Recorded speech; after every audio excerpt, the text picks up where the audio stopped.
¿Están los tres igual? Sí, a ver. Ando. La oveja He marrón. matado a la oveja. ¿Está grabando? Excelente. O lo hago otra vez. Excelente. Rápido. Iniciar, voy. Pregunta, ¿es absurdo o está. ¿Lo repetimos? Voy, Hasta aquí sería la introducción. ¿Es absurdo, Andrés? Es absurdísimo. Toma uno. O sea, toma. Vale, que eso lo he aprendido en Argentina, ¿eh? Sí, ¿Qué tal? ¿Cómo Guille, estáis, lo paro el- muchachos? Guille, paro el rec y le vuelvo a dar. Muchachos. se pone. Se ponen Will Smiths. ¿Hacemos lo de Will Smith o no? Le doy un sopapo. Sí, le sopapo, la palabra sopapo. Sopapo. La palabra sopapo underrated totalmente. Vale, voy. Ya estaba grabando, espera. Cuando Fray Luis de León salió de la cárcel después de 5 años, fue a la Universidad de Salamanca, alma mater, y al subir a la cátedra, dijo, o sea, se fijó que en primera fila había uno de sus alumnos más aventajados. En primera fila estaba Guillermo Herrero. y al lado su compañero tenía un compañero que es Cristian Roca, un compañero, y al lado una compañera, Jada. Y sabía lo que había pasado, se lo contaron. Y dijo, ya os habéis arreglado. Dijo, no nos hemos arreglado. Dice, bueno, pues arreglaros. Arreglaros o os doy un sopapo, dijo Fray Luis de León. Como decíamos ayer. ¿Cuál más absurdo? Ya está, bueno, ya está. Tú ya corta cuando te dé la gana.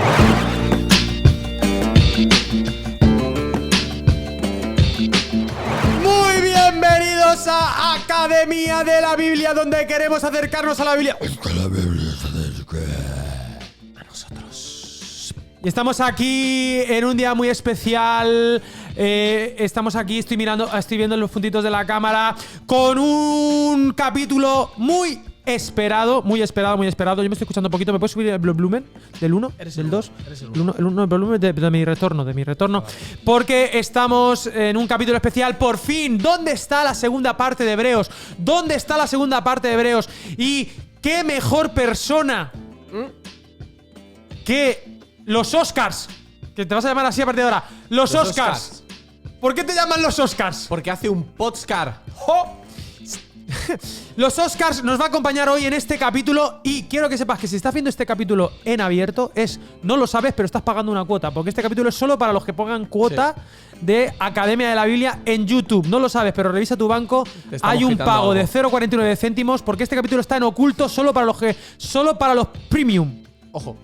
Así que, Oscars, lo primero y principal. Andrés, ¿tú cómo estás? Muy bien. ¿Cómo están las nenas? Muy bien. ¿Cómo está Bonnie? Muy bien. Y Oscars, ¿cómo ha ido tu noche? ¿Movidita?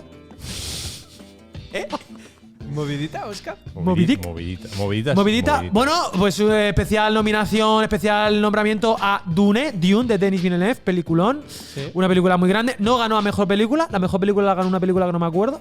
Pero, ¿te acuerdas cuál era? ¿No? Yo no sé ni me importa. Nadie se acuerda, porque los Oscars. nadie se acuerda de nada de los Oscars. Muy bien. Como si Hebreos. nos hubiesen dado la torta a nosotros. Para acercarnos a la torta y que la torta se acerque a nosotros. Bueno, hay un tema en el aire.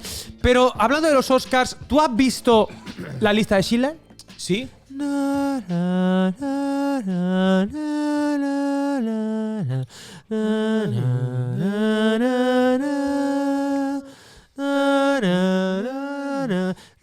Qué bonita Con canción, este podría haber salvado a 2 más. Este coche 10 personas. Este anillo 2 personas. Estás vendiendo el coche por personas, ¿no? Eso dijo ¿Cuántas personas me das por este Oscar. coche? Sí, al Eso final, dijo al final. Oscar Schindler. Oscar Schindler, ¿verdad? Oscar Schindler dijo: Al final. este coche 10 personas. Este anillo 2. Una, por lo menos una, que es de oro. Y en blanco y negro. Te lo dicen en blanco y negro. Hombre, blanco y negro siempre. ¿Por Gana. qué razón? No lo sé. Siempre gana. ¿Por qué es más emocionalmente cercano el blanco y negro? Porque tú te imaginas los colores en el alma. Porque son menos datos. Y a menos datos, más empatía. Bien. Muy bien. Entonces, la lista de Schiller justo trataba de salvar a los hebreos. ¡Oh! ¡Qué bien traído! Muy bien. Y por eso vamos a la epístola a los hebreos y nos quedamos a mitad camino. Nos quedamos a mitad de faena. Sí. Y la faena nunca hay que dejar la mitad. No. Ya está, estos son mis datos para hoy. No, pero lo digo Sí por otra vez y no. por las noches de los Oscars. Porque yo hubiese dicho, a las 5 te espero a la puerta. Eso es lo que se decía en el colegio. Se decía eso, a las 5, no en la misma clase. En la misma clase esas cosas no se hacen. Qué nerviosismos. Salir a las 5 de la tarde para pegarte. Entonces, noche de los Oscars. Vamos a ir a Hebreos, pero primero es tú cómo estás. Tú eres un errante, has llegado hoy, has venido de tus islas. Todo es en plural para ti. Oscars, islas. Has venido de tus islas y has venido con tus apuntes de colorines, que ya te veo en tu rollo, con tus colorines, que el rojo significa Dios, el verde significa Satán, el amarillo significa Ra, el verde significa solo dioses, ¿no? Osiris. Solo dioses. Claro, todos dioses. Pero has venido con tus apuntes, has venido errante y te quiero preguntar, de verdad, de corazón, ¿tú cómo estás? ¿Cómo te va el día? ¿Cómo están los nenes? ¿Y cómo está Valeria? ¿Cómo está tu faena? Adelante. Está todo bien. En general, Vienes un, repitiendo la misma pregunta. ¿Vienes un 6? ¿Es un 6? 6,5. 6,5. Bien. Bueno, Me bueno. gusta. Si vas a la revalida, te ponen un 7. Y vamos a Hechos, y nos quedamos en el capítulo 7 de Hechos, no de Hebreos. Y Hebreos veníamos diciendo que básicamente era la superioridad de Jesús por sobre todo. Súper. Y los primeros capítulos, así, a vista de pájaro, a grosso modo. No molestéis conmigo, una cosa os quiero decir. Si alguien se molesta con alguna bromita que haga, por favor. Nos vemos en la puerta del garaje. No, aquí, delante de las cámaras. Bueno. ¿Vale? No os molestéis conmigo, porque yo es que soy muy de bromas. A ver si voy a decir algo que os moleste. Entonces, capítulo 1. Jesús es más que los ángeles. Capítulo 2. Jesús es menos que los ángeles. ¿En qué quedamos? Ahí hay una ¿cómo se dice? Una paradoja. Muy bien, una paradoja irresoluble. El hijo del hombre, el hijo de Dios. Pero es que te vas al capítulo 3. Jesús es más que Moisés. Hola, sois unos vacilones. Los hebreos quieren volver a Moisés. La ley es lo mejor. No, Jesús trasciende la ley. Jesús es más que Moisés. Moisés era uno ahí encargado de la casa, pero el dueño y el sheriff era Jesús. Más que Moisés, más que el sábado, más que Josué. ¿Me estoy dejando algo? ¿Más que qué? Más que todo. Más que todo, más que la tierra prometida. La ley. Más que la ley. Capítulo 5. Empatiza con nosotros el Señor. Advertencia contra la apostasía. Cuidado, no te pases. Advertencia, aviso. Primer aviso, segundo aviso, tercer aviso. ¿Va a hacer varios avisos este pastor predicador? 5. El descanso también. 5 avisos. Jesús es más que el descanso. ¿Ves, Andresito, como sí? Y luego. Y luego, el capítulo 7, Melquisedec, el genio teológico. Oscars, te miro a ti. El genio teológico del autor de Hebreos, porque todo es plural, no es hebreo, es Hebreos, Oscars. El genio es que este tipo asocia a Jesús con el tema del sumo sacerdocio, que es lo que es el punto principal, que es donde vamos a empezar hoy. Capítulo 8 de Hebreos, que es en esta predicación. Es como cuando el pastor dice, oye, si queréis olvidar todo lo que os tengo que decir, pero esto es lo importante, el punto principal, el punto central, lo leo y aquí te doy a ti mano ancha.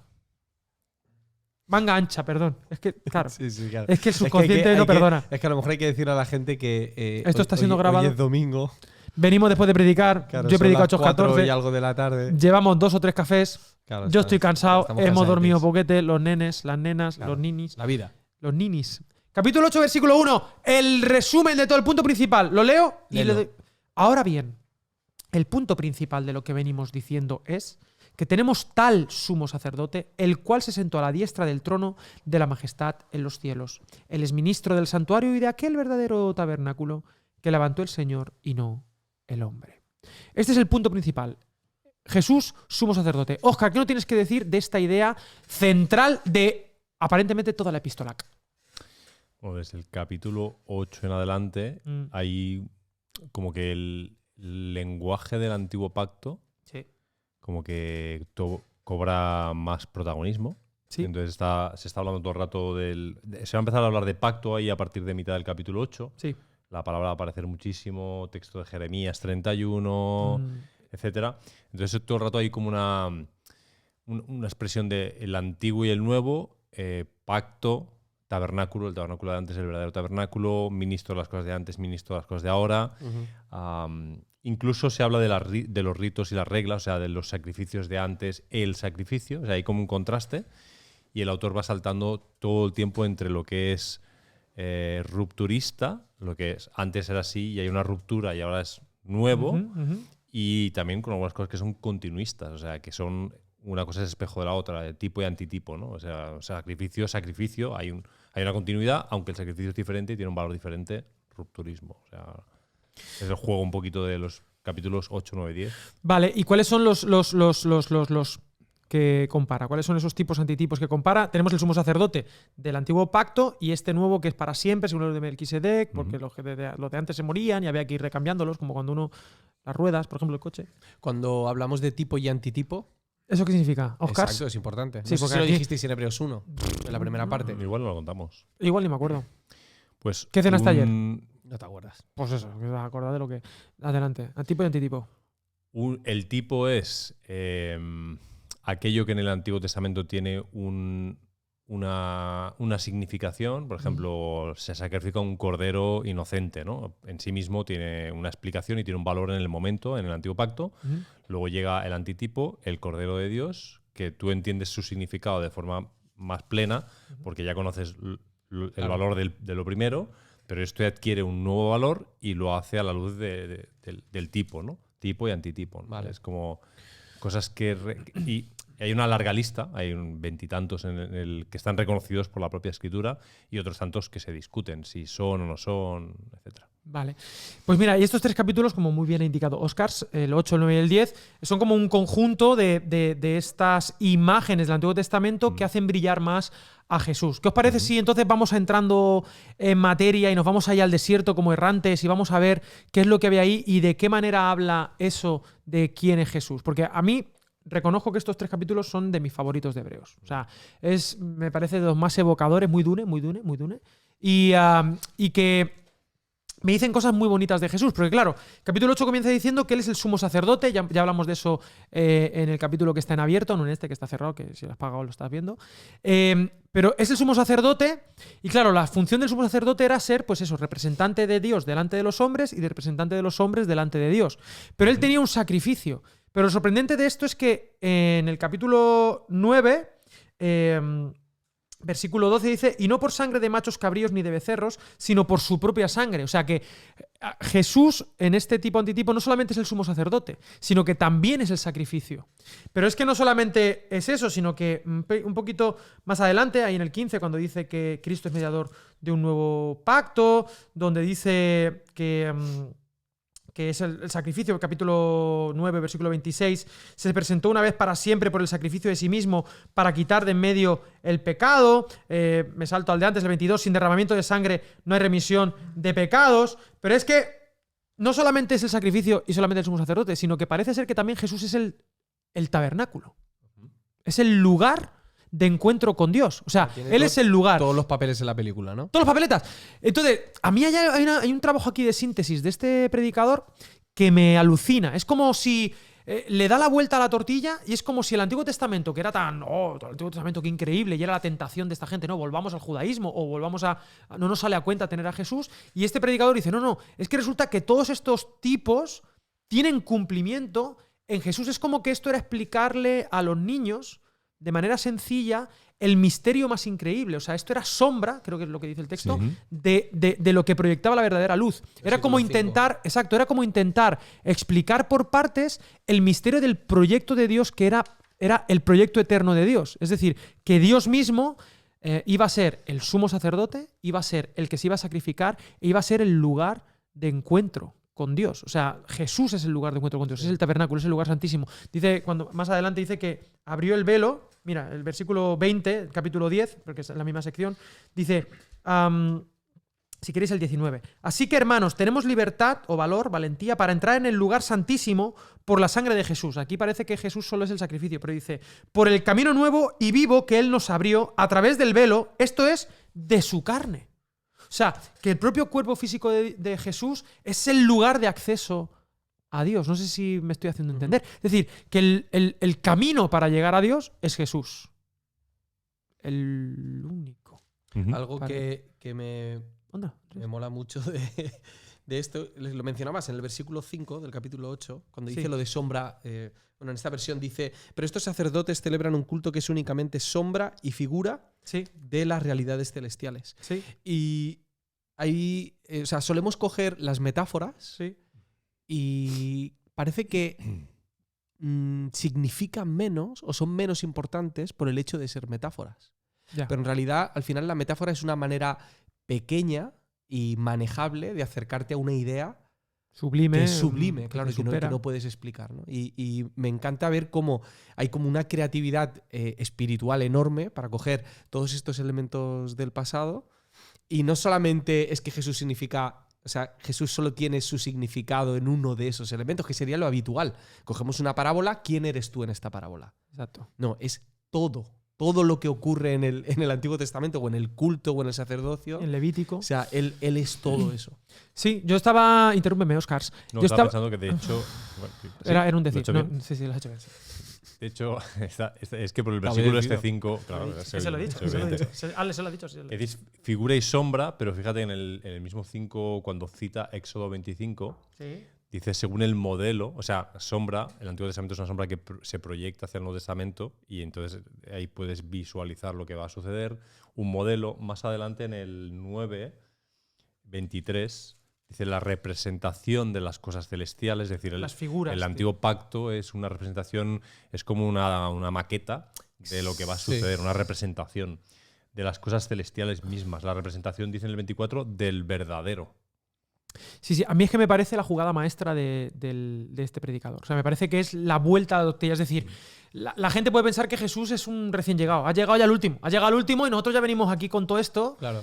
Y lo que está diciendo ese tipo es, o sea, es como que un segundón. Bueno, pero lo guapo era el tabernáculo, era los sacerdocios, pues hombre, es mucho más vistoso, pues los sacrificios diarios de corderos y de historias. Claro. Y hombre, ¿dónde va a parar? Que un tío crucificado ahí, que ya está muerto y ya a saber y tal. Bueno, solo Jesús. No, este tipo dice, no, Jesús no es el último en llegar. Es que lo que venía todo de antes, venía ya apuntando a él. Venía ya enfocado en él. Y de hecho dice, no es que Jesús tenga sentido o lo pueda explicar con esas metáforas. A mí donde me parece la jugada maestra es que dice, y es donde hay muchas cosas que decir, pero es donde dice, es como que es al revés. Es esas cosas que tú crees que son tan guapas, sin Jesús no tienen sentido. No se pueden explicar.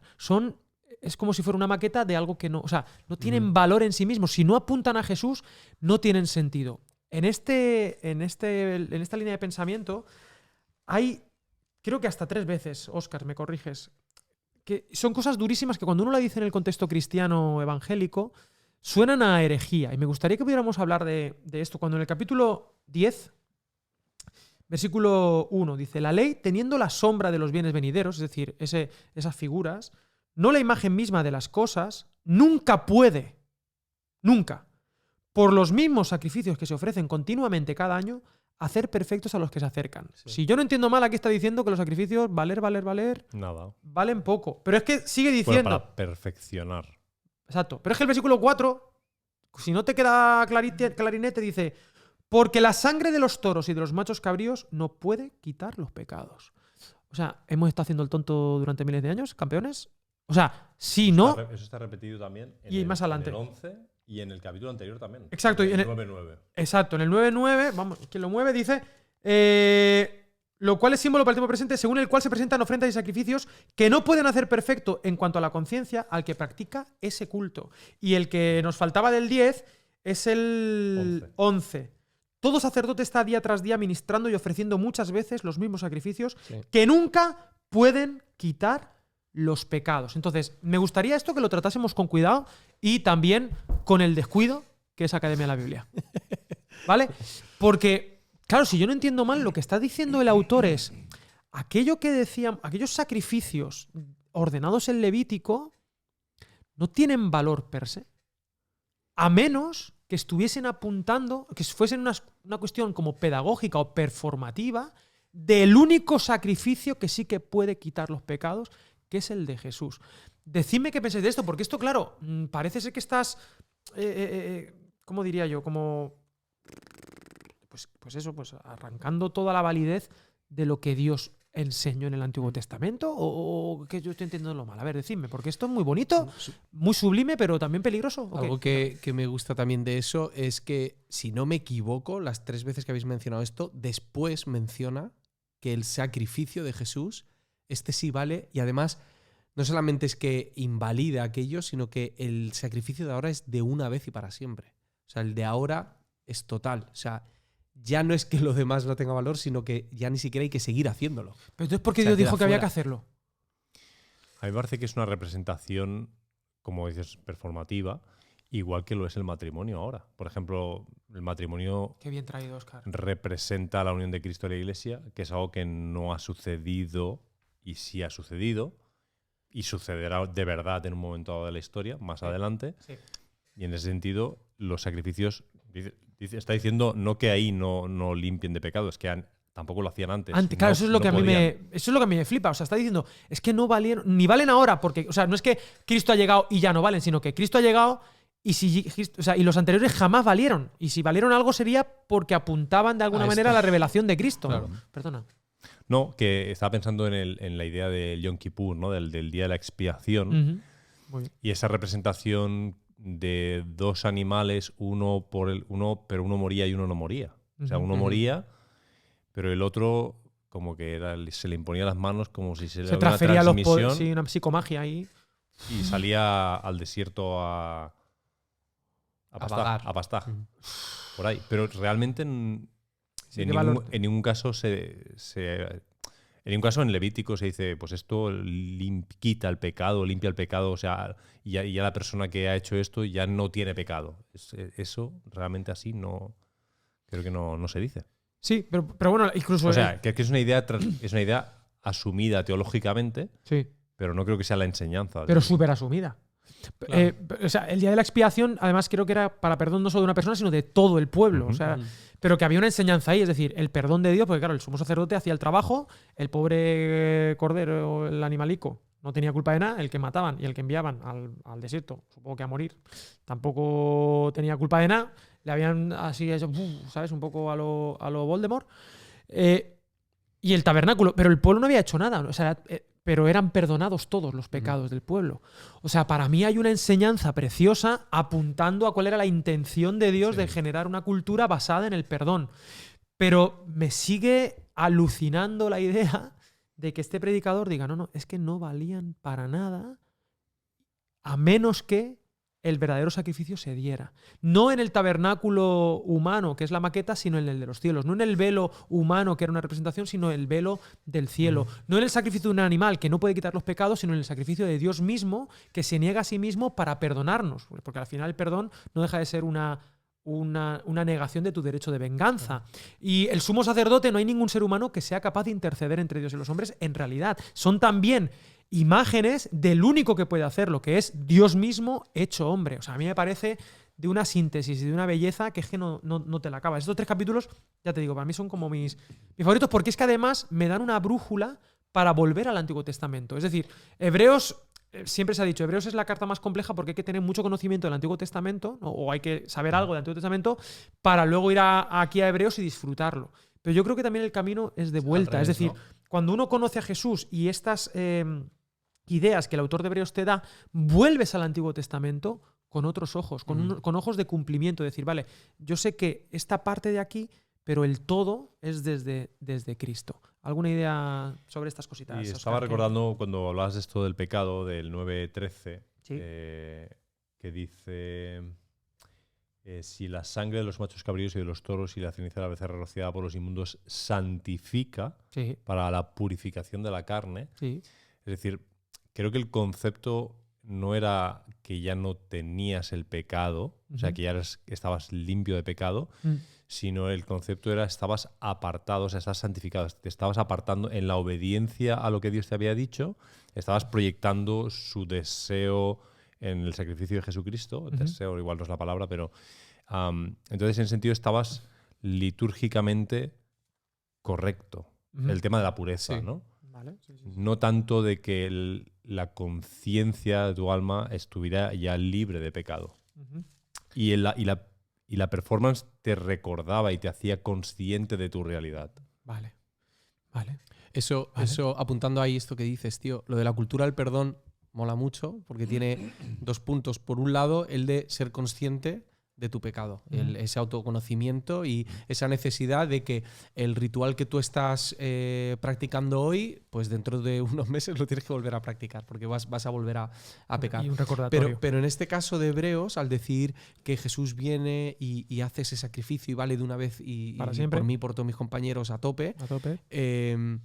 ya te mete en una nueva realidad. Ya no solamente de ser consciente de tu pecado, sino de ser consciente de que eres totalmente nuevo. Y tu esperanza, ¿no? Claro. Y eso hace que enfrentes el pecado de una manera diferente. No es lo mismo enfrentar el pecado desde la culpa constante, desde el miedo de fallar. Desde no llegar. Jesús me ha limpiado, me ha hecho nuevo, ahora tengo que vivir según esta nueva realidad que ya está poseyéndome, por decirlo así. Creo que eso lo hace muy diferente y hace que se viva el evangelio de una manera, creo que, mucho más sana. Bueno, a nivel religioso, porque sería una cuestión religiosa, también veo una diferencia entre el hecho, no digo que en el Antiguo Testamento fuera así, pero entre el hecho de perdonar los pecados y, por ejemplo, como cuando con Juan el Bautista reconocían sus pecados cuando se bautizaban, ¿no? Sí. Y nombrabas Claro. tus pecados, al hecho de que en Jesús es tu naturaleza pecador. O sea, no es una transformación. No son las expresiones concretas, sino la raíz del pecado. Uh-huh. Sí, varias veces repite el tema de la conciencia. Uh-huh. Y de alguna manera es como que dice... hay un principio como que creo que cruza todo Hebreos, ¿no? Y es que las cosas invisibles son más reales que las visibles. Sí. Son más profundas, son menos superficiales. Estos sacrificios, al ser un performance, no dejaban de ser símbolos externos, pero que no terminaban de transformar la conciencia. Sí. En cambio, el sacrificio de Cristo sí es capaz de hacerlo, ¿no? Y bueno, por intentar hacer conexiones culturales para que la gente no se flipe aquí teológicamente, pero claro, ¿qué me importa a mí? Si yo no tengo problemas con esto del sacrificio, creo que es más, menos tal. Esto no es para mí. Esto no es para mí, ¿no? Pero para mí también hay una revolución teológica, obviamente en el Nuevo Testamento, pero que creo que queda muy clara en Hebreos.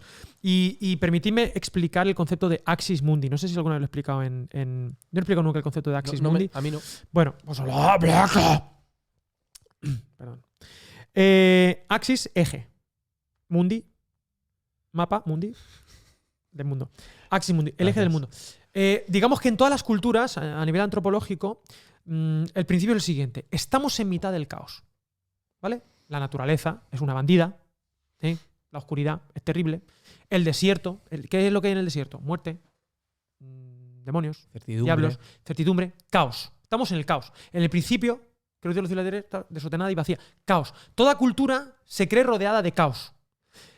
Pero en el centro de esa cultura hay un Axis Mundi, que es, en la antigüedad, un lugar sagrado del que emana el orden, del que emana la cultura, el cultivo. O sea, estoy en medio de la naturaleza, pero yo puedo cultivar algo, puedo poner orden en el caos para generar una cultura que me proteja del caos. Por ejemplo, ¿habéis visto Avatar? Sí. Mira. Muy bien. ¿Has visto? Vamos, tío. Claro, es que en los 90 tu vida era diferente. Óscar Pérez salió. Navi. Óscar Pérez salió de la facultad un día y se topó con Avatar y la vio y le gustó. ¿De qué año es Avatar? Pues Guille, de los Oscars. experto en Guille, Bitcoin. James Cameron, ¿no? búscalo. ¡Uf! James Cameron. Estás soltadísimo. Entonces, no me distraigáis. Estoy con el Axis Mundi.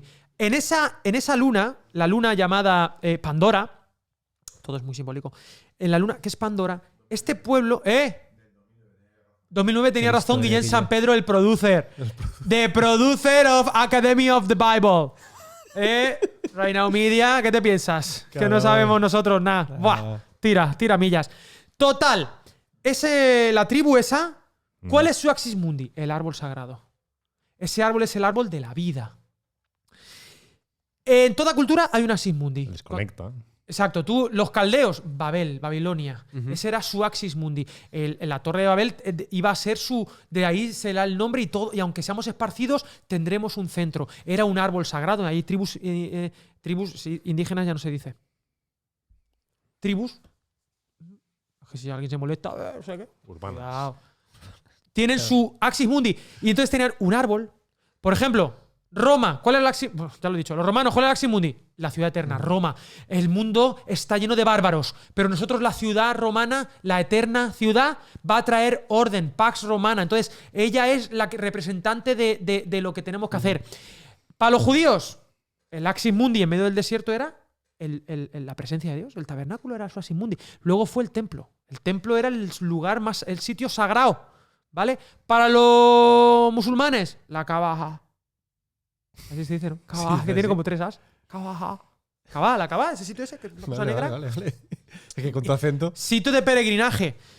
Axis Mundi. Pero es que eso no solo se circunscribe a las religiones. Claro. Toda cultura tiene Axis Mundi. ¿Cuál es nuestro Axis Mundi? Exacto. ¿Cuáles son los Axis Mundi de hoy? Pues, por ejemplo, tienes que ir a los templos grandes. Pues, por ejemplo, yo pienso que los núcleos económicos en el siglo XX eran el Axis Mundi. Por ejemplo, las Torres Gemelas podían representar el Axis Mundi durante o Nueva York o tal, ¿sabes? O esos pináculos actuales. Luego hay cosas a lo mejor como puede ser los centros comerciales. Exactamente. El centro comercial también es el Axis Mundi. O sea, aquello que de alguna manera trae orden a nuestro caos, a nuestra vida, a lo que nos salva, donde acudimos. Jerusalén llegó a un punto de que ya se creían tan flipados que es que creían que Jerusalén iba a ser inexpugnable, porque era el Axis Mundi. Aquí no puede entrar Nabucodonosor, aquí no va a entrar, como no entró el rey que lo intentó cuando en época de Ezequías, ¿cómo se llama el rey que lo intentó? Cuando el reinado de Ezequías intentó entrar y se pusieron todos malitos. Les dio COVID y tuvieron que sí, que pasó algo así, una peste, una movida, y tuvieron que moverse. Me ha ido el nombre del rey ese, pero en base a eso pensaban, Jerusalén es inexpugnable, es el Axis Mundi, de aquí no pasan. ¿Y qué pasó? Que llegó Nabucodonosor y dice, paso. Al final los Axis Mundis duran lo que duran. Caen, los ídolos caen. Y hoy en día, por ejemplo, vemos que el Axis Mundi del planeta está a lo mejor yéndose un poquito más al oriente. Ajá. Pero siempre hay un Axis Mundi. Hay un lugar de encuentro con Dios, un lugar de encuentro con lo trascendente, un lugar desde el que el caos no puede con él. Y entonces es generador de orden. Me he hecho entender más o menos un poco una teoría un poco... No, la verdad es que no sé dónde vas. No. Vale. A lo que voy. Aquí como discípulos de Jesús. Como discípulos de Jesús. Nuestro Axis Mundi. Nuestro Axis Mundi no es ni un sitio, ni una creencia, ni un lugar, ni un... Nada. El único lugar de encuentro con Dios es una persona. Es Jesús. Solo hay un Axis Universi. Cosmi. Claro. Solo hay un lugar, solo hay un sitio en todo el universo desde el que podemos conectar con el orden de Dios. A través de Jesús. Eso es lo que está diciendo esto. O sea, déjate de Axis Mundis, de tabernáculos y de tal. La Biblia... Esa es la fe. Si lo leemos desde esa perspectiva, la narrativa bíblica es faltaba el remate. Un intento constante de encontrar Axis Mundis.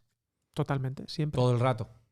Diferentes, ya sean a nivel religiosos, económicos, de poder, militares, hasta que llega Jesús. Exacto. Pero en un sentido sería casi un lenguaje de idolatría, ¿no? La Axis Mundi para cada cultura sería como la idolatría de cada cultura, la idolatría donde está el corazón de cada cultura. Exacto. Sí, muy enmascarado, ¿no? en la seguridad.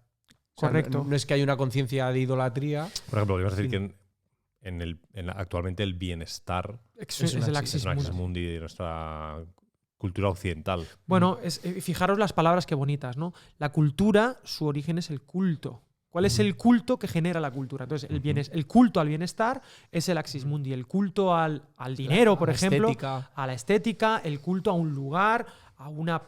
Sí, la patria. Una idea. A la patria es tu Axis Mundi, exacto. La Roma imperial, por ejemplo, era el Axis Mundi donde ponían su fe, ese patriotismo enfermizo.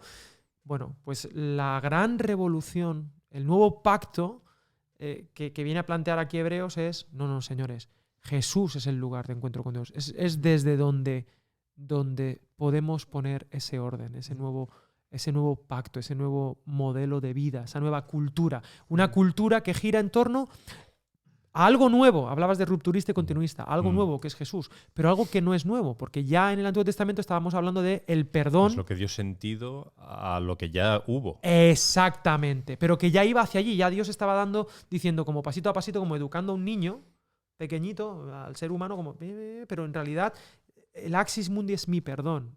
Y el perdón de Dios se encarna, el perdón es Jesús de Nazaret. Me recuerda un poco al argumento de Pablo cuando dice que la promesa es anterior a la ley. Exacto. Entonces, que estamos viendo como que Jesús es posterior al antiguo pacto. ¿Eso lo dijo Pablo? Sí, en una carta. ¿A quién era Pablo? En unas cartas. Menudo era Pablo. En esta no. En esta Pablo no lo dijo. No. Muy bien. Que yo sepa. A lo mejor no dijo nada en esta. Incluso. Yo creo que sí algo dijo, ¿eh? Ese giro de, bueno, Jesús está antes que Melquisedec, no Melquisedec antes que Jesús. Eso es. Sí, como la promesa está antes que la ley, y por eso la ley solo tiene sentido explicada como un añadido a la promesa. Es que esto es Gálatas. Es que esto es para flipar. ¿Sabéis que prueba la hoja de coca? Te morías de ganas, por decirlo. Es que, digo, hace años ya me trajiste caramelo de algo. De coca, de Perú, no, pero es que no, pero lo digo porque me parece sublime. O sea, esto es muy volado, tío. Muy volado. Es muy de hoja de coca, y cuando uno está muy alto, porque está asociación. a 4.500 metros, te mueres. Es donde has visto esto, ¿no? Ahí a 4.500 metros ha dicho, Claro. ahora He dicho, ¡El Axis! he llegado al Axis. entendido ¡A la hebreos. Simundi! No, es una cosa muy natural, muy buena, que toman la gente de allí, de las montañas, y se la ponen aquí y tal. Pero quiero decirte que esto es muy sublime, muy alto, muy alto, muy alto. Y yo creo que es que estábamos como que teníamos que ir pillando oxígeno poquito a poco e ir subiendo. Yo veo como este proceso, y claro, esta idea es que es darle la vuelta a la tortilla. Es darle la vuelta a Jesús primero. Exactamente, Jesus first. Y, De sí. hecho, el lenguaje, por cierto, el lenguaje de la carta, Menos mal que estás aquí, Oscar. es, por ejemplo, en el capítulo 8 se vuelve a ver esto. A ver. Claro, Jesús es más que, en el capítulo 8, versículo 6, por ejemplo, ministerio superior, mejor pacto, mejores promesas. Es decir, que es la comprensión de que hay algo que es mejor que lo que teníamos. Sí. Lo que teníamos señalaba algo que era mejor, que todavía no había sido revelado. Ahora ha sido revelado y podemos entender que es mejor y que ya estaba antes, en verdad. Tiene que ser duro para los que escuchan esto. Sí. Por primera vez. Personas que... Meterte en la piel de esta generación. Claro, que para ellos no solamente eran metáforas, para ellos tenía un significado todo lo que hacían en sí mismo. Y era lo máximo. Y de repente... se detona desde dentro. Y de repente llega y dice, no, esto era solo un aviso. Como que te dijeran que todo lo que ibas haciendo toda tu vida todo lo que estaba mal. Sí. Y no sé si abrir el melón, perdonadme, pero ¿y si veo que... ¿Está abierto aún? No. Una sandía, digamos. Lo que voy a decir ahora es, si vemos que no llegamos a ningún lado, lo editamos, ¿vale, Guille? Como siempre hemos hecho, esas cosas que no tal. Claro, pero permitidme, porque claro, en el capítulo 9 quiero avanzar, pero en realidad esto es como que hay mucha mandanga. Luego ya en el 11 también hay mucha mandanga, pero me parece que es un poquito más amable. Hebreo en 3 horas.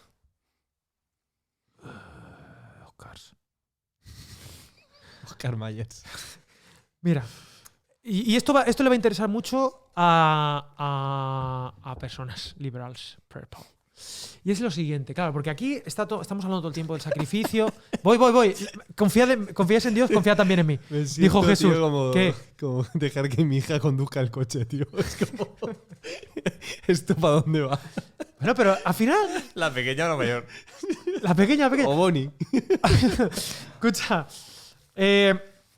No, pero creo que es un tema importante porque, claro, estamos hablando mucho del sacrificio, y al final hablamos de que Jesús muere en la cruz y que ese sacrificio válido, ¿no?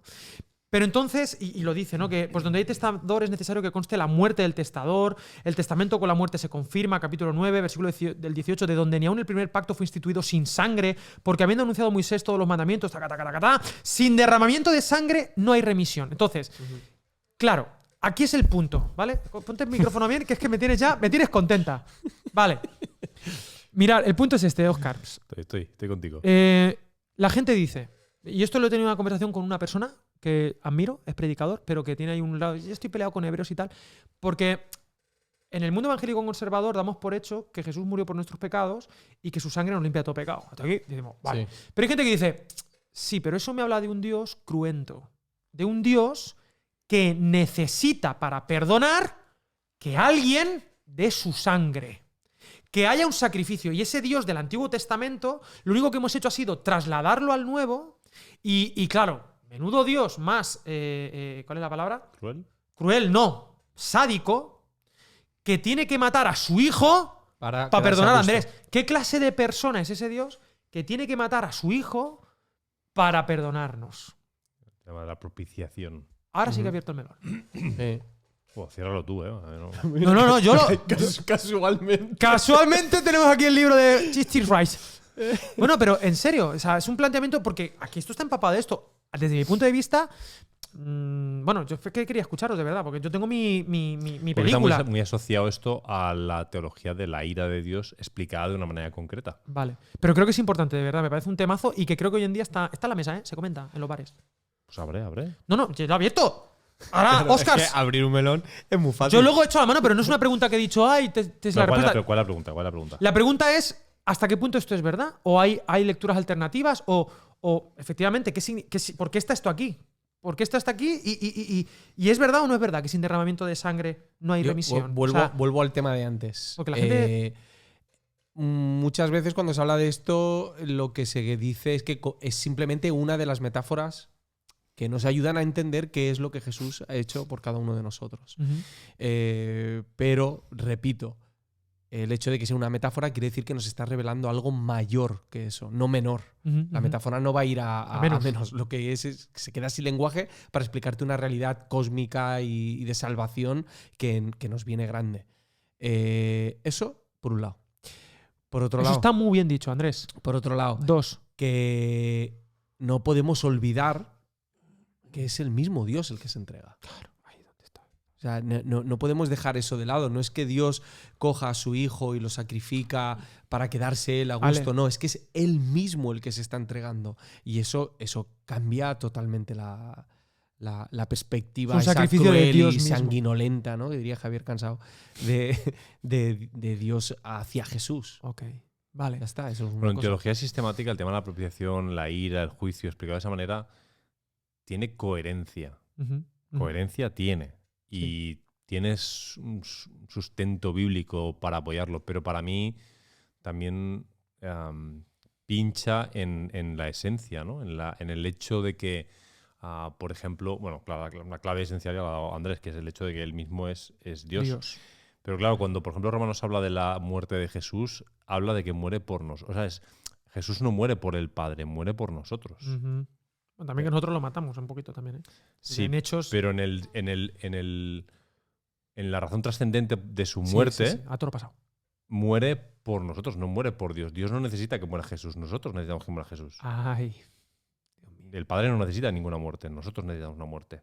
Ahora, la razón cósmica que hay detrás del hecho de que para resolver lo que rompimos tenga que haber sangre o muerte es misteriosa hasta cierto punto. Entrega de vida. Y la teología sistemática, una de las explicaciones que ha dado es esta que tú apuntabas, ¿no? Bueno, pues eso es porque Dios necesitaba esa sangre, de igual manera que los dioses antiguos, mitológicos, necesitaban sacrificios, necesitaban que les diéramos de comer para estar contentos con nosotros, ¿no?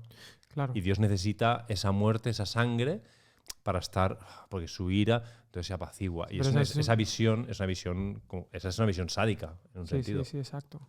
Sí, exacto. Pero es muy sostenida. Sí, la gente la sostiene y por ahí a veces nos meten caña. Y claro, en Hebreos esto está ahí. O sea, está... No este significado, pero sí el hecho de la sangre, ¿no? Perdona, me he acordado de una frase, bueno, no me acuerdo exactamente, pero en el libro de Mero Cristianismo hay un capítulo en el que habla sobre la cruz y C.S. Lewis viene a decir algo así, parafraseando como no sé cómo funciona lo de la cruz, pero sé que funciona. Exacto. O sea, no sé explicarte esto y creo que es muy importante que nos quedemos sin palabras cuando hablamos de un tema tan trascendental como el de la salvación. O sea, no vamos a llegar a entender esto y es una buena señal que no haya un vocabulario y creo que es una mala señal cuando lo tenemos todo tan sistematizado y tan cuadriculado. Yeah.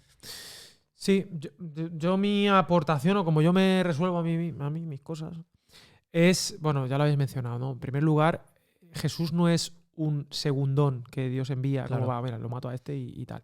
No, sino que es Dios mismo asumiendo la responsabilidad de nuestros pecados. Es decir, Jesús no necesita morir para ser el Hijo amado. Él es el Hijo amado. Y de tal manera amó Dios al mundo. O sea, lo hizo por nosotros, no por Él. Él no necesita eso. Él es Dios, Él es misericordia.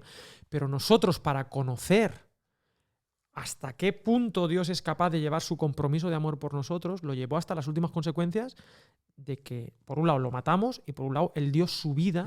Porque el amor, nivel Dios, es un amor de sacrificio, de darlo absolutamente todo por la salvación de la otra persona, que es lo que Dios hizo. No es un Dios demandante de sacrificio, sino que es un Dios que, como estamos viendo aquí, no solo es el sacerdote, sino que además Él es la ofrenda. Él es la ofrenda. Y aquí lo conectamos otra vez con Abraham. O sea, a mí, cuando ahí en el Monte Moria Abraham y está con Isaac, que para mí también es un tipo y un antitipo y todo este tema, detén tu mano, dice, yo no soy el Dios que exige sacrificios, sino que yo soy el Dios que provee. Yahweh Jireh, y yo voy a propiciar y aparece allí un animalico entre espinas, coronado con espinas, hasta una simbología preciosa donde Dios mismo provee del sacrificio para que Abraham esté en paz y en armonía con tal. Y yo creo que eso también apuntaba a la intención de Dios. La intención de Dios es, yo creo un ser humano que lo hago libre y me va a negar, me va a dar la espalda. Y mi manera de seducirle, o sea, de volver a él, es... O sea, ¿hasta qué punto puedes confiar en mí? Pues mira, porque yo soy capaz de morir por ti. Y por eso puedes confiar en mí. Por eso puedo activar la fe. Porque no solamente soy el Dios al que puedes apaciguar. No. Es que no necesitas apaciguarme. Es que soy yo el que te va a convencer, el que va a morir por ti, va a dar su sangre para remisión de pecados. Claro. Para que tú puedas limpiar tu conciencia y decir, yo te he amado hasta este punto, así que confía en mi amor eterno. Es lo único que te pido. Fe. Bueno, es un poco... Creo que parte del problema es el uso de la teología sistemática. Es decir, la teología sistemática es un intento de dar explicación a realidades complejas. Del misterio, sí.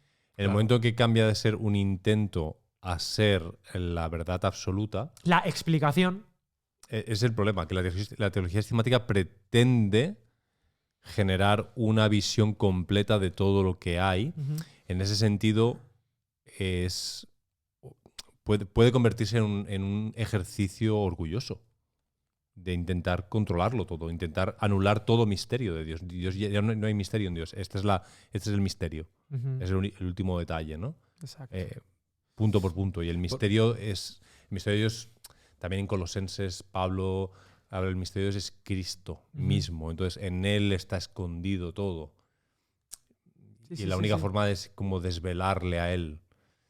Bueno. Sí, yo pienso que en esa línea la invitación de Hebreos no es tanto a vamos a explicarlo todo, sino que, oye, mira a Jesús. Bueno, vamos a ir aquí, pero digamos que capítulo 12. El 12 es mira a Jesús, porque ahí es donde vas a ir disfrutando del misterio, descubriendo, pero nunca te lo vas a acabar, nunca vas a sistematizar a Jesús, por decirlo de alguna manera, pero en Él está la clave de nuestra existencia. Él es el Axis Mundi. Eso sí que era algo que quería dejar clarinete. ¿Estás bien, Andrés? Que te veo con cara de querer decir algo. Comentario simplemente que el capítulo 11 probablemente es el capítulo en el que me gusta abrir el melón. A personas que tienen su Axis Mundi puesto en algo que todavía no conocen. No conocen, exacto. Pero ya hay un aviso. Y cómo se nos habla de Abel, de Enoch, de Noé. De todos.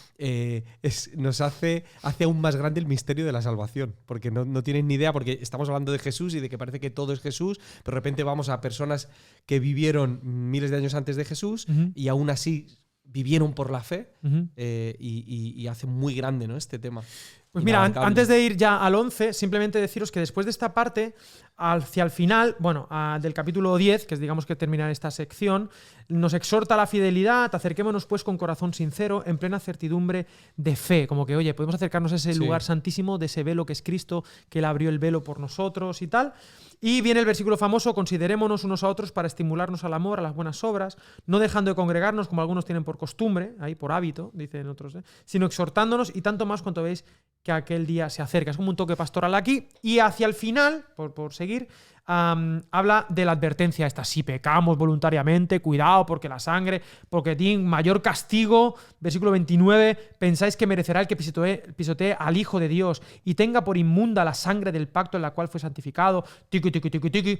Entonces, una idea aquí, porque estos pasajes son probablemente, las advertencias de Hebreos son probablemente, no sé si estás de acuerdo, Óscar, como las advertencias, como los textos más duros. O sea, están las revelaciones más sublimes, pero los textos más duros del Nuevo Testamento, como amenazas casi, ¿no? Ahora, en primer lugar, un matiz. Cuando habla de pisotear la sangre de Jesús, yo justamente lo que creo que está haciendo es cuando no confiamos en lo que... O sea, como que lo que Dios ha hecho no es suficiente. Para mí eso es como decir, no, tengo que hacer algo más. Hay algo más que tengo... No. Claro, porque si el único Axis Mundi que hay, el único lugar de orden es Jesús y solo es confiar en Él, claro, si tú dices a Él no, lo que te espera es el caos. O sea, claro, es que no hay otra opción. Entonces, pisotear la sangre de Jesús no es que uno tenga un pecadito y tal, que hay mucha gente que es que sea, no, el que peca deliberadamente, tal. Cuidado, aquí está hablando en el contexto de negar justamente quién es Dios, qué hizo Dios y hasta dónde estuvo Dios dispuesto a llevar su amor. Pero es que en cualquier caso, estas advertencias siempre terminan como con un final feliz, porque vosotros habéis resistido hasta aquí, traer a la memoria los tiempos pasados y tal, os es necesaria la paciencia para que, habiendo hecho la voluntad de Dios, obtengáis la promesa. Y versículo 39 termina como en plan positivo. Dice, pero nosotros no somos de los que retroceden para perdición, sino de los que tienen fe para preservación del alma. Es decir, sí que es verdad que la amenacilla está ahí, pero termina siempre como diciendo, pero vosotros... Nosotros, los que estamos aquí escuchando este texto o estamos escuchando esta homilía, no somos de los que retrocedemos. O sea, es verdad que esto puede pasar. Reforzando la identidad. Exactamente, reforzando la identidad. ¿Algún apunte a este respecto antes de ir al capítulo 11? Estaba hablando hoy que es lo mismo en el capítulo 6. Sí, exacto. El final de la advertencia. Que es de las más duras. El 6 es el que más problemas ha dado. Pero en cuanto a vosotros, amados, aunque hablamos así, hemos sido persuadidos de cosas mejores que tienen salvación, ¿no? Es como... Son advertencias, no son condenaciones. Exacto. Y además terminan como con promesas de bendición a la persona, ¿no? O sea, pero nosotros tal, una afirmación de la identidad. Y de repente aquí, no es que cambie de tercio, pero venimos al capítulo más conocido de Hebreos, ¿puede ser? Sí. O el más pop. El capítulo 11, la galería de los héroes de la fe y tal. Y aquí vemos un repaso. Teológicamente es un poco más sencillo porque en lugar de anclarse en términos teológicos complejos o en símbolos, son personas y con una idea repetida todo el tiempo. Por la fe no sé quién, no sé cuántos. Por la fe no sé quién, no sé quién. Y luego va desarrollando, tanto hombres como mujeres, por la fe Moisés, como viendo al invisible, ¿verdad? Porque lo invisible es más real que lo visible. Y va hablando de distintos héroes. Y aquí voy a dejar que Óscar desarrolle un poco, que tiene algunas ideas muy bonitas acerca de esto de la fe, de la confianza, no de lo que habían visto, sino de lo que todavía no había llegado, no lo vieron. Eran gente que este mundo no era digno. Ojo, dice, no eran dignos. Y claro, ¿estos quiénes son? Para los primeros oyentes son sus héroes, son sus referentes. Claro. Entonces, Jesús es más. Entonces, si tenemos que Jesús es más, esto es como lo que tú dices siempre, Andresito, el rapero de tu rapero favorito, o ¿cómo es? Rapero favorito de tu rapero favorito. Exacto, o el compositor de tu compositor favorito. Lo que está queriendo decir aquí, mira, no, esta gente es muy top, pero Jesús es el héroe de tus héroes. O sea, eso es lo que está queriendo decir. Jesús es el héroe de tus héroes. No importa quiénes son tus referentes, si Steve Jobs, sí, pero que sepas que Jesús está por encima de ellos, ¿no? Y luego, obviamente, hay todo un desarrollo de la fe y que no alcanzaron aquello. Dinos cosas del 11. Oscar. Justamente me parece uno de los capítulos peor predicados. Ah, vale, muy bien. Me gusta. En la iglesia. Muy bien. Porque casi siempre se hace la lectura superficial de estos hombres y mujeres como héroes de la fe.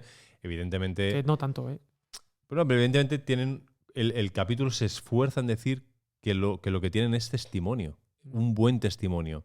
Que fueron aprobados, martireo, ¿no? Que fueron mártires. Total. Y en ese sentido son gente a imitar. En el sentido de que mantuvieron un testimonio de principio a final, a pesar de lo que vieron o no vieron. En el caso de ellos, no vieron. Pero el final del capítulo, que creo es la clave interpretativa del capítulo, es que pues eso, alcanzaron buen testimonio mediante la fe, es decir, creyeron lo que se les había dicho, creyeron en la palabra, confiaron, y esa confianza les llevó a vivir de una manera determinada, aunque no vieron. Pero para nosotros, y aquí el autor se dirige a su audiencia, para nosotros está alguna cosa mejor para que ellos no fueran perfeccionados aparte de nosotros. O sea, el autor está diciendo, la forma en la que todos esos héroes vuestros han sido perfeccionados es la misma por la que vosotros vais a ser perfeccionados si confiáis en la misma persona que ellos confiaron. Claro. Entonces, qué brutal. A nivel es un genio este tío. Homilético. Sí, cuando lo estaba leyendo esta semana me parecía un spoken word, ¿sabes? Como una declamación poética en la que tú empiezas por la fe, ta. Entonces tú vas increciendo, la gente se va engorilando. Pensaba que iba a saltar un beat aquí que te ibas a poner ahí, No, la gente va incluso creyendo que ahora van a ser ellos en algún momento los que por la fe van a ser héroes como ellos lo son. Pero mola que cuando ya está arriba del todo les dice, pero a pesar de haber sido todos aprobados por Dios en virtud de la fe, ninguno alcanzó la promesa. Entonces hay como un juego, sí, hay una dinámica artística muy, muy chula. No sé, eso me mola mucho. Es uno de los motivos creo, uno de los textos que hace que se crea que es una homilía. Exacto. Este pasaje. El versículo 40, ¿no? Habiendo Dios provisto, que es lo que tú decías, de que Dios es la provisión de Dios, igual que con el caso de Abraham e Isaac, en Jesús, ¿no? La provisión es la provisión de Dios. Jesús es la provisión de Dios. Por seguir la dinámica de toda esta homilía, hemos visto cómo el autor nos ha llevado de menos, ha ido subiendo, Jesús es más que todo, tú nos ha pasado por el desierto, por esta travesía espectacular, estos errantes, Jesús es más que esto, es la síntesis de todo. De repente esto es como un poco el capítulo 11, es como toma velocidad. De hecho, al final dice, tiempo me faltaría, ¿qué digo? El tiempo me faltaría para hablar de Gedeón, de Barak, de Sansón, es como que le falta, pero seguiría haciendo esto de los héroes de la fe. Y como homilía, a nivel homilético, el capítulo 11 es como un soltar la tensión del 8 al 10, que es como muy tenso tal. Claro. Soltar, recuperar la gente con las historias de sus héroes para engancharlo con lo que venías diciendo y entonces ir a las conclusiones. Exacto. Y ahora es cuando toca tierra otra vez. Dice, a donde yo quería llegar, que llevo diciéndolo desde el minuto 1, desde el capítulo 35, ¿era de Academia de Biblia? ¿O el 36? ¿35? 31, 32. ¿Este cuál es? Es que claro, hemos hecho... ¿37? No sé. Bueno, da igual. Es oculto. Por tanto, capítulo 12, después de todo lo que he dicho, de todos estos héroes, de todas las movidas, nosotros también, teniendo en derredor nuestro tan grande nube de testigos, que se refiere a todos ellos, Claro.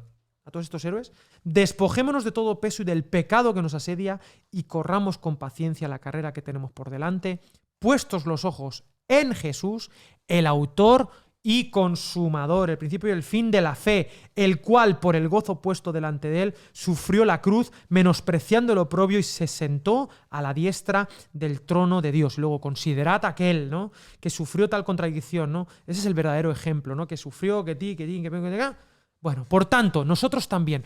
Y yo, permitidme, yo me imagino aquí como si el capítulo 11 hubiera dicho, mira cómo juegan toda esta gente al fútbol. Y está diciendo ahora las conclusiones. Ahora ellos ya no están en la pista. Ahora ellos están en las gradas. Y están mirándonos a nosotros. Y ellos pudieron hacerlo porque estaban mirando a Jesús. Ellos estaban confiando no en ellos, no en tal, sino en el mismo Jesús en el que confías tú. Y ahora eres tú el que tiene que salir a jugar el partido, a correr. Y tienes que hacerlo, y aunque estamos sufriendo tal, con paciencia, la carrera que tenemos por delante. Eso sí, lo que llevo diciendo desde el versículo 1, puestos los ojos en Jesús, que es lo que ha hecho el autor todo el tiempo, poner nuestros ojos en Jesús, compararlo con todo lo demás, he hecho sí, pero Jesús brilla mucho más, es el autor, el consumador de la fe. Y aparte, con esta idea final, ¿no? El cual, por el gozo puesto delante de él, sufrió la cruz. Ese es el Dios en el que creemos, un Dios que por el gozo sufrió la muerte. O sea, él se sacrificó por la alegría que suponía los resultados de lo que iba a hacer. Que no es otra cosa que la salvación, a mi punto de vista. Aparte, como predicación, de nuevo en estos dos primeros versículos del capítulo 12 hay un giro, porque tú estás todo el capítulo 11 esperando una comparación con los héroes. Claro. O sea, que tu fe sea comparada con la de Abraham o la de Isaac. Y aquí, en solo dos versículos, salta al nosotros, lo que tenemos delante es una carrera, desprendámonos del pecado del peso, pero la comparativa es con Jesús, que lo que tenía delante era el gozo y por eso soportó la cruz. Es decir, haz lo mismo que hizo Jesús. Él tenía delante... Rimando todo el rato. Sí, es un otro spoken word. Así. Sí, es verdad. Que hablando de lo que decías de mártires, que luego lo vuelve a decir, en realidad aún no habéis llegado a derramar sangre, en el versículo 4 del 12, es buenísimo que mencione antes el sufrimiento de Jesús y el gozo, porque ese gozo le da un sentido al sufrimiento. No convierte el sufrimiento en un fin en sí mismo, sino que ese sufrimiento vale la pena y que les va a acercar a algo más. Después de esto, él, como da sentido a todo lo que están pasando, dice que la vida cristiana no es un caminito de rosas, ¿no? Dice, si soportáis la disciplina, Dios os trata como a hijos, porque ¿qué hijo es aquel a quien el Padre no disciplina? Pero si os dejan sin disciplina, de la cual todos han sido participantes, entonces sois bastardos, no hijos, ¿no? Y a pesar de la aparente dureza de este texto, de lo que está hablando es de que hay un Dios que es Padre, que se ha propuesto un objetivo, la meta. ¿Cuál es la meta del ser humano? Ser como Jesús, ser como Él. Y para eso, pues un padre tiene que educar. Y ahí entra la disciplina y entra todo, sí. ¿no? Pero oye, qué proyecto tan increíble de Dios que Él cree que podemos ser como su hijo si ponemos nuestra mirada en Él, si confiamos en Él, pero que la vida cristiana va también acompañada de dificultades que estos oyentes estaban viviendo. Y lo que está haciendo el pastor es motivar a la comunidad a seguir porque vale la pena por Jesús. Él, por el gozo puesto delante de Él, sufrió. Y nosotros tenemos un gozo increíble y por eso vamos a ser capaces de resistir cualquier problema que esté viniendo y podemos tomárnoslo como incluso algo que es una disciplina que bien asumido, bien mirado, nos va a ayudar a acercarnos a ser como Jesús. Es que asocia en este versículo, asocia la corrección con la identidad. Dice, pero si quedáis privados de la corrección que todos reciben, es que sois bastardos y no sois hijos legítimos. O sea, la propia corrección es una reafirmar. Eres mi hijo. Tú no vas por tu cuenta, eres alguien que tiene un padre, que eres cuidado. Y de hecho eso es así en la educación y bueno, en cualquier cosa prácticamente. Si no me importas, no me molesto en hablarte. No me molesto en... ¿Para qué voy a exhortarte? ¿Para qué voy a tratar de ayudarte a ver algo que quizá yo veo? Me puedo equivocar, pero si no te amo, el objetivo de la corrección o la exhortación su raíz está en el amor. Otra cosa es que sea para el hijo la experiencia sea, como dice el versículo 11, que ninguna disciplina al presente parece ser causa de gozo. ¿A qué hijo disfruta de la corrección? El momento no es aparente disfrute, ¿no? Sí, pero a toro pasado le das gracias a Dios. Claro. Por la disciplina que te dice tú. Bueno, yo por lo menos, Andrés, tú... Sí, yo se lo decía a Óscar. A mí mi padre me da 2 bofetones más y tenía un grado medio por lo menos. Yo me sé de uno que estaría... Papá, te quiero. Papá, yo te digo una cosa. Es que últimamente saldo a casos. Entonces, bueno, y luego después de esto, de la identidad, me gustó mucho eso de la identidad. Me parece... En la corrección hay también una reafirmación de la identidad. Eres mi hijo. Y punto. Oye, pero qué bonito. Y luego viene como la última gran advertencia. Pero bueno, ahí dice cositas, pero termina diciendo, así que, versículo 20, porque dice, claro, esta revelación es mucho más sublime que la del Sinaí. Esta es la del monte Sión. O sea, está comparando el monte Sinaí de la ley con Sión, con la nueva ciudad, ¿no? La ciudad celestial, que de nuevo lo invisible es más real que lo invisible es más real que lo visible. Y termina diciendo... Así que, recibiendo nosotros un reino inconmovible, no un reino movible, no un axis mundi que cambia hoy, mañana. Ahora? Estoy ya al final del 12, en el 28. Así que, recibiendo nosotros un reino inconmovible, después de todas esas cositas que ha dicho de la última advertencia, tengamos gratitud, que es de lo que se trata. O sea, Dios ha hecho todo. Tú tienes gratitud. Y mediante ella sirvamos a Dios agradándole con temor y reverencia, porque nuestro Dios es fuego consumidor. ¿Alguna notita antes de este capítulo 12 que queráis reseñar antes de irnos ya al final, al capítulo 13, que son como los consejitos prácticos de chicos, hay que hacer esto, ¿vale? Curiosamente, hay una palabra ausente en el libro de Hebreos, que es la palabra gracia. Solo aparece en esta advertencia final un par de veces, en el versículo 15, en el versículo 28. Está prácticamente ausente del resto de la carta, ¿no? Y me llama la atención que aquí se trae a colación la gracia de Dios. Y esa comparativa, ¿no?, que decías entre versículo 18 y versículo 22. No os habéis acercado a, sino que os habéis acercado.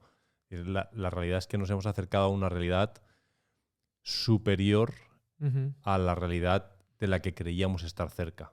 Queríamos estar cerca porque estábamos cerca del templo, porque sacrificábamos, nos creíamos el pueblo de Dios porque hacíamos las cosas que Dios nos dijo que hiciéramos, pero esas cosas solo pretendían hacernos mirar hacia aquello a lo que nos íbamos a acercar, porque se iba a acercar primero a nosotros, es verdad. Que es Jesús el que viene y, en ese sentido... Ay, nuestro Dios es fuego consumidor. A veces se ha tomado como amenaza. Yo esto lo veo como algo muy bonito, me da calorcete. El versículo 18, no os habéis acercado al monte que se podía palpar y que ardía en fuego a la oscuridad. Si os acordáis, en el monte Sinaí, y ahora vamos al 13 ya para terminar, Andrés Iquis, fue el pueblo el que no quiso acercarse a Dios. ¿Os acordáis que Dios quería relacionarse con ellos? Pero le tuvieron miedo. Dios, no, ves tú, Moisés. Ves tú, sí, que no está. 19. Y aquí Dios yo creo que está volviéndonos a invitar. Oye, vente al caloret. Al calorcito mío. Calorcito mío, bueno, que fuego consumidor, que va a consumir aquellas cosas que ese pecado que te molesta, que te estorba, lo va a quemar. Y entonces ya terminan como los consejitos ya a la comunidad, ¿no? Permanezca el amor fraternal, sed hospitalarios, acordaos de los presos, que vuestro matrimonio refleje, pues eso, la historia de amor cósmica, que no seáis avariciosos, acordaos de los pastores, hay una reseñita del propio barriendo para casa un poco, acordaos de vuestros pastores, que os hablaron la palabra de Dios. Versículo 8 me encanta, Jesucristo es el mismo ayer, hoy y por los siglos, ¿no? O sea, ahí está la divinidad de Jesús puesta en su máxima exponencia, no ese yo soy invariable. Y no os dejéis llevar de doctrinas diversas y extrañas, ¿eh? No os dejéis llevar de doctrinas diversas y extrañas. ¿Cuántas doctrinas diversas y raras hay por ahí? ¿Y cuál es el ¿cómo se llama cuando uno se toma algo para curarse? El medicamento. Placebo. Medicamento. Placebo es lo que te lo tomas, pero no. Pensaba que ibas por ahí. El medicamento para evitar las doctrinas diversas y extrañas, raras, dice, es mejor afirmar el corazón con la gracia. Con esa gracia de Dios que vemos en Jesús, ese perdón. No con alimentos que nunca aprovecharon a los que se han ocupado de ellos. Tenemos un altar, que la gente no tenía derecho a ese altar, pero Dios nos ha dado acceso a ese altar. Y dice en el versículo 14, porque no tenemos aquí ciudad permanente, sino que buscamos la porvenir, así que en ese altar ofrezcamos siempre a Dios, por medio de él, sacrificio de alabanza, es decir, fruto de labios que confiesan su nombre, y de hacer el bien y de la ayuda mutua, no os olvidéis, porque de tales sacrificios se agrada a Dios. Yo creo que esto es como una consecuencia natural de lo que Dios ha hecho. Yo creo que en la fe cristiana siempre comenzamos con lo que Dios ha hecho. Y aquí ha estado explicándonos en 12 capítulos, o en 11, en 10, lo que Dios ha hecho por nosotros, hasta dónde ha llegado Dios en su amor por nosotros y en su gloria. Y entonces dice, la consecuencia natural es alabemos a Dios. Fruto de labios, es como vertical, pero luego también hay una espiritualidad horizontal que dice, y de hacer el bien y de la ayuda mutua, no os olvidéis, sí. ¿no? Justo el 15 y el 16 me parecen como muy pastorales, como una respuesta a gente que toda su vida lo que ha hecho con sus manos es el sacrificio, ¿no? Y entonces, como, ¿y ahora qué hago con mis manos? Pues el verdadero sacrificio. Claro. Exacto, es decir, que es como todo lo que nos estás diciendo vacía completamente de liturgia nuestra realidad. ¿Ahora qué hago? Bueno, pues ofreced este sacrificio de alabanza, fruto de labios, confía en su nombre, de hacer el bien. En gratitud por lo que ha hecho Dios. Exacto. No para sacrificarte tú, sino reconociendo el sacrificio. Esa es la liturgia. Esa es la liturgia. Y luego ayudar a los otros. Es importante leer este versículo en contexto porque muchas veces se menciona solo, pero cuando lees todo Hebreos te das cuenta que la palabra sacrificio va más allá de hacer algo que te cuesta, del verbo sacrificar, del sufrimiento, sino que tiene que ver con la liturgia, con todos los significados y símbolos que hemos visto antes. Y termina este mensaje diciendo, bueno, obedeced a vuestros pastores y sujetaos a ellos para no caeros, porque ellos velan por vuestras almas y tal. Es como que, oye, hay que cuidar a los chavales que están predicando, angélicos míos. Están camelando. O sí, es un poco también barre para casa. Orad por nosotros, ¿no? Deseamos conduciros bien en todo. Os ruego que lo hagáis así para que pueda volver a estar pronto con vosotros. Aquí efectivamente ya estamos en una parte epistolar seguro, ¿vale? Y termina con esa bendición, que el Dios de paz, que resucitó de los muertos a nuestro Señor Jesucristo, el gran pastor de las ovejas. O sea, que Jesús es más que tu pastor también. O sea, ha mencionado varias veces aquí los pastores al final. Pero es el gran pastor de las ovejas por la sangre del pacto eterno. Fijaros cómo bailando va uniendo todo. Os haga aptos, no vosotros, sino Él, su sangre, en toda obra buena para que hagáis su voluntad, haciendo Él en vosotros lo que es agradable delante de Él por Jesucristo, al cual sea la gloria por los siglos de los siglos. Amén. Y este versículo 21 que parece como muy lío, ¿no? Lo repito. Os haga aptos en toda buena obra para que hagáis su voluntad, pero ¿quién? Haciendo Él en vosotros lo que es agradable delante de Él por Jesucristo. Es como que está diciendo, es para Él, lo haces tú, pero es Él en ti, hacia allí. O sea, no haces nada. Déjate Claro. hacer por mí. Déjate hacer por mi ritmo de amor. Que claro. Ya me encargo yo del sacrificio, del sacerdocio, de llevarte, de traerte, de entrar, de salir. Sí. Pero tú disfruta y, efectivamente, alábame por esto y sirve a los demás, ¿no? Este sería un poco como la conclusión final. Y luego, pues que nos anima a que soportemos la palabra de exhortación, pues escrito brevemente. Y luego al final, saludas a todos, que estéis bien, un besito. Y la gracia sea con todos vosotros. Amén. La gracia sea con todos vosotros. Amén. 4 de 6 repeticiones. Conclusiones de esta epístola de Hebreos que creo que ha valido mucho la pena. Yo por lo menos he aprendido 2 o 3 cosillas muy interesantes. Pero al margen de esto, es bueno afirmar el corazón con la gracia. Y la gracia, el contenido de la gracia es Jesús de Nazaret. Es Él. Él es la gracia de Dios. Él es el perdón de Dios. Él es el Axis Mundi. Algo que me quieras decir de Hebreos. ¿Por qué te gusta tanto a ti? ¿Por qué te gusta tanto a ti? ¿Y qué podemos hacer con esto? Y nos vamos. Bueno, yo más que porque me gusta tanto, simplemente recomendar a nuestros queridos oyentes a que lo lean de una sentada. Muy bien. Los 13 capítulos que con esta estructura o con este esqueleto que quizá hemos podido facilitar. Y que lo disfruten de una sentada, sí. Que podamos ver a Jesús en todos estos 13 capítulos. Óscar. Bueno, la cristología de Hebreos para mí es como brutal, ¿no? Es como, bueno, Jesús es Dios y esa es la insistencia, es la frase, pero Dios es Jesús y en él está la revelación del misterio que nos ayuda a comprender ya lo que pasó, que no era como, o sea, el antiguo pacto no era un pacto diseñado para solucionar los problemas, sino para hacernos conscientes de nuestra incapacidad de solucionar los problemas y guiarnos hacia el único capaz de dar una respuesta humana y divina. Pues sí, pues gracias. Yo con Hebreos, ya os digo, es mi epístola favorita.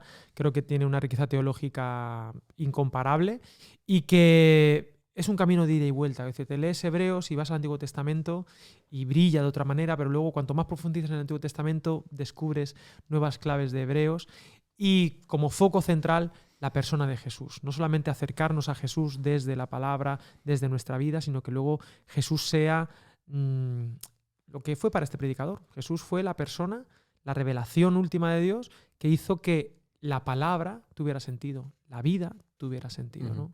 Él es el Axis Mundi.